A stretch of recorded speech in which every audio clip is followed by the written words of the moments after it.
When I bought my first home, I wasn't looking for luxury. I wanted peace. The house wasn't perfect. The paint was peeling, the fence leaned slightly to one side, and the backyard needed a lot of work. But every evening I could sit outside with a cup of coffee and listen to birds instead of traffic. That was enough for me. My next-door neighbor, Rick, introduced himself the day I moved in. He smiled, welcomed me to the neighborhood, and even offered to lend me some gardening tools. I thought I'd found a good neighbor.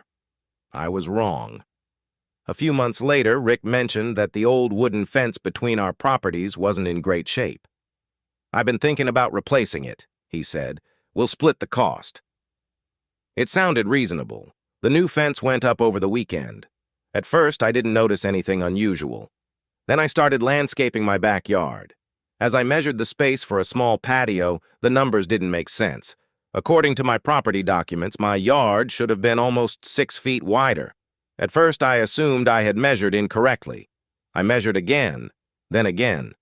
The missing 6 feet were now on Rick's side of the fence. When I asked him about it, he laughed. "The old fence was always in the wrong place," he said, "but this new one is even farther over." "No, it isn't."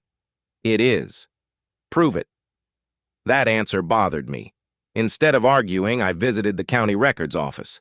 Within an hour, I had copies of the original subdivision survey. Then I hired a licensed surveyor to verify the property lines. 2 weeks later, brightly colored flags appeared across both yards. The surveyor didn't even need to explain the result. The flags showed that Rick's new fence sat nearly 6 feet inside my property for almost the entire length of the lot. Rick wasn't home that afternoon, but he saw the flags the next morning. He walked straight over. "Those markers are wrong. They're from the surveyor. I don't trust surveyors. They're licensed." He crossed his arms. "I'm not moving the fence." I kept calm. "Okay." That single word confused him. I wasn't threatening him. I wasn't yelling. I was simply following the legal process. I sent him a certified letter requesting that the fence be relocated within 30 days. He ignored it. I hired an attorney. A mediation session was scheduled. Rick refused to compromise. His argument was simple. "The fence has already been built. It would cost too much to move." The mediator asked one question. "Did you confirm the property line before construction?" Silence. Rick admitted he hadn't. The mediator recommended relocating the fence. Rick still refused. The case went to court. Months later, the judge reviewed the survey, photographs, construction invoices, and county property records. The decision was quick. Rick had to remove the fence, rebuild it on the correct property line, restore my landscaping, and reimburse my legal costs. When everything was added together, the mistake cost him more than $25,000.